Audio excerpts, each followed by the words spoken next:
یہ یہاں سے پڑھنے والے جو پتھر کی شکل میں آئے تھے ہیرے بن کے جا رہے ہیں. یہ نہ ہو تو آپ کی نماز بھی صحیح نہ ہو, آپ کے رمضان کی تراویح کی سنت بھی پوری نہ ہو, آپ کا نکاح بھی شریعت کے مطابق نہ ہو. نکاح تو نکاح, آپ کا جو آخری کام ہے جنازے کا وہ بھی شریعت کے مطابق نہ ہو.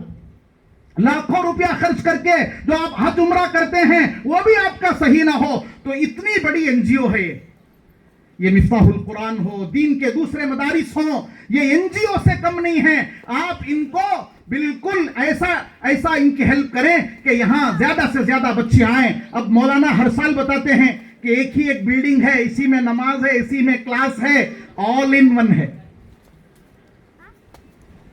آل انڈر ون روف. آپ سنے ہوں گے نا, آل انڈر ون روف, ایسا ہے یہ.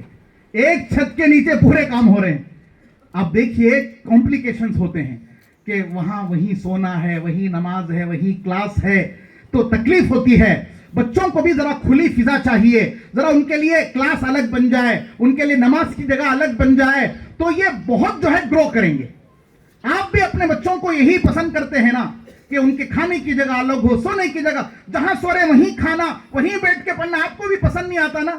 1 BHK میں لوگ ایڈجسٹ نہیں ہوتے, میاں بیوی ہیں ایڈجسٹ ہو جاتا ہے. فیملی بڑھتی ہے تو 2 BHK ڈھونڈتے ہیں, اور بڑھ گئی تو 3 BHK ڈھونڈتے ہیں. کرتے ہیں کہ نہیں کرتے؟ کیونکہ مینٹل طور پر بھی جو ہے اثر پڑتا ہے.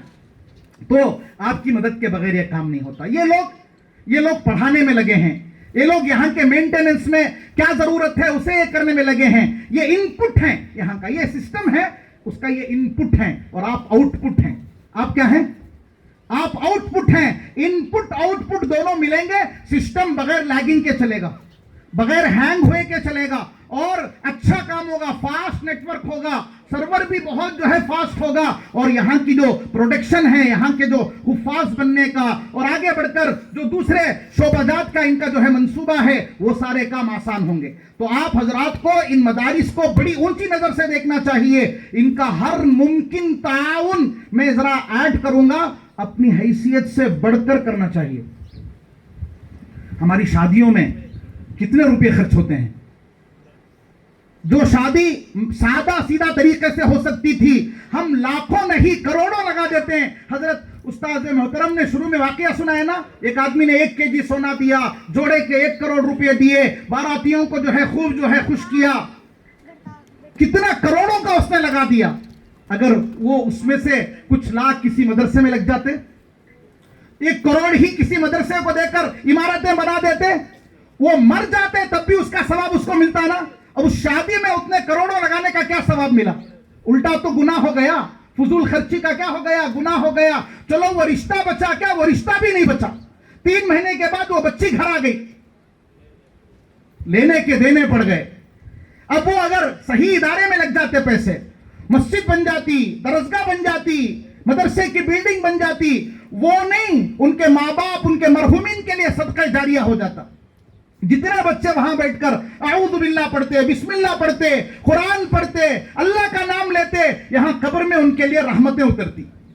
یہ کرنا, اسے کہتے ہیں سمارٹ. ہم جو کام کر رہے ہیں نا اسے کہتے ہیں فولش, بے وقوفی کا کام کر رہے ہیں ہم لوگ. فنکشنوں میں آج کل تو برتھ ڈے کے لیے شادی محل بک کر رہے ہیں. برتھ ڈے کے لیے